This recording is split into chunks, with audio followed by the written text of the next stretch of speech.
Hello my YouTube family. तो finally आप लोगों को आज की इस नई अपडेट के अंदर स्वागत है। तो जैसा कि आप सभी लोगों को पता है कि दिल्ली के निर्माण श्रमिकों को काफी सारे बेनिफिट मिलते हैं, यानी कि आप लोगों के पास अगर दिल्ली का लेबर कार्ड है तो 17 योजनाओं का बेनिफिट दिया जाता है। और 17 योजनाओं में से एक ऐसी योजना है जिसको फ्री डीटीसी बस पास के नाम से जाना जाता है। ठीक है, इसको आप लोग घर बैठे ऑनलाइन अप्लाई कर सकते हो। आप लोगों को कहीं पे भी जाने की जरूरत नहीं है और ई बस पास सिलेक्ट करना है। आप लोग अपने फोन से ही इसको डाउनलोड करोगे और डीटीसी बस में आप इसको यूज कर सकते हो। ठीक है, तो यहाँ पे फाइनली आप लोगों ने कमेंट किया था कि सर इसके बारे में फिर से एक अपडेट दीजिए। तो यहाँ पे किस तरीके से आप लोगों को ऑनलाइन घर बैठे अप्लाई करना है आज की इस वीडियो में बताने वाले हैं।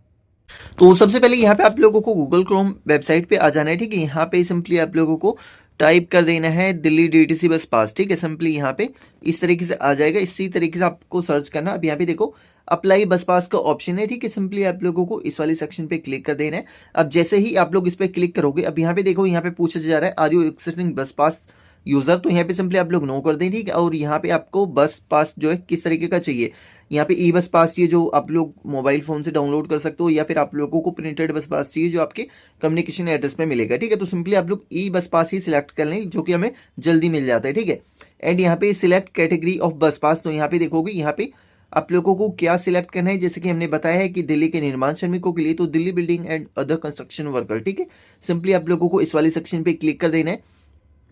अब यहाँ पे देख सकते हो Delhi building and other construction worker all route non AC. तो यहाँ पे नॉन एसी बसों में आपको यूज करना है, एसी बस में इसको यूज नहीं कर पाएंगे। ठीक है, अब सिंपली यहाँ पे देखो इस तरीके का कैप्चा दिया गया है, ये वाला कैप्चा है। तो आपकी स्क्रीन पे जो भी कैप्चा होगा वो यहाँ पे टाइप करेंगे, देन सबमिट के सेक्शन पे क्लिक करेंगे। अब जैसे यहाँ पे हम सबमिट करेंगे तो हमारे सामने नेक्स्ट पेज ओपन हो जाता है। अब यहाँ पे देखो इस तरीके से यहाँ पे इंस्ट्रक्शन दी गई है। तो जितने भी कॉलम में यहाँ पे स्टार मार्क है तो वो आप लोगों को पूरा फिलअप करना है। ठीक है, सिंपली यहाँ पे अब जैसे ई बस पास है तो यहाँ पे इंटर योर नेम। तो सबसे पहले यहाँ पे आप लोगों को अपना नेम फिलअप कर देना है। ठीक है, जो भी आपका नेम होगा वो आप लोगों को फिलअप करना है। उसके बाद यहाँ पे फादर नेम आपको फिलअप कर देना है। देन यहाँ पे देखोगे फादर नेम आपको फिलअप करने का ऑप्शन आएगा और यहाँ पे डेट ऑफ बर्थ आ जाएगी आपकी। ठीक है, यहाँ पे एज आपको फिलअप करना है और यहाँ पे जेंडर के आप लोगों को ये फिलअप कर देना है। और उसके बाद यहाँ पे कम्युनिकेशन एड्रेस के आप लोगों को वो फिलअप करेंगे एंड सिटी कौन सी है वो फिलअप करेंगे। उसके बाद पिन कोड कौन सा है वो सिलेक्ट करेंगे, सिलेक्ट रीजन अपना डालेंगे। ठीक है, और यहाँ पे ईमेल एड्रेस डाल देंगे अपना।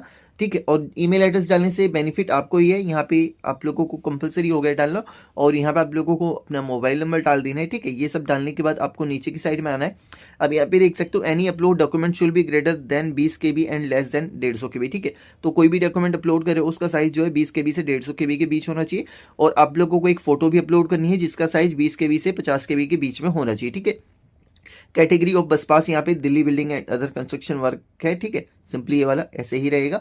अब यहाँ पे आप लोगों को क्या करना है, अपना जो लेबर कार्ड में 51 नंबर से शुरू होता है रजिस्ट्रेशन नंबर, वो रजिस्ट्रेशन नंबर यहाँ पे आप लोगों को डाल देना है। ठीक है, और यहाँ पे आप लोगों को रजिस्ट्रेशन डेट डाल देनी है और यहाँ पे registration renewal valid up to, तो यहाँ पे आप लोगों को फिलअप कर देना है। ठीक है, और district where worker is registered, तो यहाँ पे आप लोगों को डिस्ट्रिक्ट सिलेक्ट करना है कि आप किस डिस्ट्रिक्ट से रजिस्टर्ड है। और यहाँ पे अपलोड लेबर कार्ड।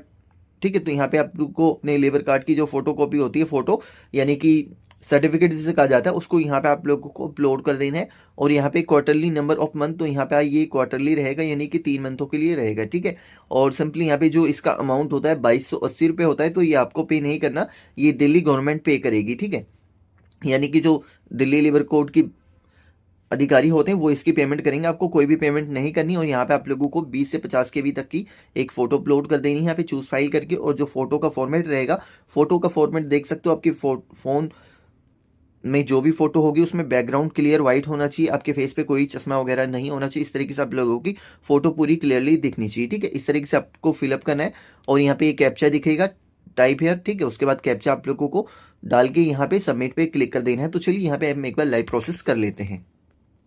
अब यहाँ देखिए जैसे ही हमने यहाँ पे सबमिट कर दिए तो यहाँ पे हमारे सामने यहाँ पे इसका पूरा का पूरा प्रीव्यू देखने को मिल जाएगा, जो कि यहाँ पे आप लोग इसका प्रीव्यू देख सकते हो। ठीक है, अब यहाँ पे नीचे की साइड में स्क्रॉल डाउन करेंगे, यहाँ पे इसकी पूरी की पूरी जानकारी आप लोगों को देखने को मिल जाती है। यहाँ पे अमाउंट जो है 2280 रुपये, सेम ये 3 महीनों के लिए वैलिडेट है। ठीक है, अब यहाँ पे देख सकते हो पूरी की पूरी जानकारी हमने यहाँ पे इस तरीके से आप लोगों को फिलअप कर दी है। ठीक है, यहाँ पे आप लोगों को एक बार प्रीव्यू देख लेना है, यानी कि जो जानकारी आपने भरी है ना वो एकदम में ठीक है या नहीं, अगर कुछ मिस्टेक है तो उसको आप एडिट भी कर सकते हो। ठीक है, अब यहाँ पे एक खाली बॉक्स दिया गया है, इस खाली बॉक्स पे आपको टिक आउट कर देना है। सिंपली यहाँ पे टिक आउट करोगे और यहाँ पे फिर से एक नया कैप्चर डालना है। ठीक है, सेंड ओटीपी पे क्लिक करेंगे तो यहाँ पे चलिए हम यहाँ पे W स्मॉल में W MSUQP, ठीक है, डाल देते हैं। सेंड ओटीपी के सेक्शन पे क्लिक करेंगे तो चलिए एक बार फिर से यहाँ पे कैप्चा वैलिडेशन हो चुका है, तो यहाँ पे नया कैप्चा डालते हैं। यहाँ पे सेंड ओटीपी के सेक्शन पे क्लिक करेंगे। अब यहाँ पे देखो हमारे सामने ओटीपी आ जाएगा, ठीक है। यहाँ पे ओटीपी का ऑप्शन आ चुका है, यहाँ पे ओटीपी आ चुका है हमारे पास। ओटीपी डालेंगे और सबमिट पे क्लिक करेंगे। यहाँ पे ओटीपी हमने डाल दिया है। अब यहाँ पे सबमिट के सेक्शन पे क्लिक करेंगे। Are you sure want to submit, तो ओके के सेक्शन पे क्लिक करेंगे। प्लीज फिल ओके, तो यहाँ पे एक कैप्चा हमें ये फिर से कैप्चा डालना होगा। Just hold on.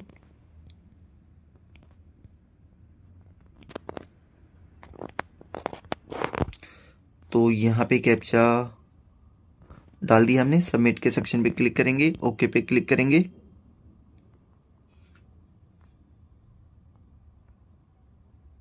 यहाँ पे देख सकते हो, यहाँ पे हमें एप्लीकेशन नंबर मिल चुका है। तो यहाँ पे ये एक्नॉलेजमेंट स्लिप है, ठीक है। आप लोगों को इसको संभाल के रखना है, क्योंकि जो भी स्टेटस ट्रैक करना होगा सब कुछ आप लोग इसी से करोगे। प्रिंट के सेक्शन पे क्लिक करोगे। अब यहाँ पे देखो, यहाँ पे हमारे पास डाउनलोड हो चुका है, तो इसको आप लोगों को संभाल के रख लेना है, ठीक है। और इसके बाद जब ये हमारे पास आ जाएगा तो इसके बारे में भी नेक्स्ट अपडेट में आपको बता देंगे। एंड फिर भी कोई डाउट्स रह गया हो आपके मन में तो कमेंट सेक्शन में कमेंट कीजिएगा, आपका जवाब देने की पूरी कोशिश रहेगी। तो मिलेंगे नेक्स्ट सी अपडेट के साथ, नई जानकारी के साथ। वंदे मातरम, जय हिंद।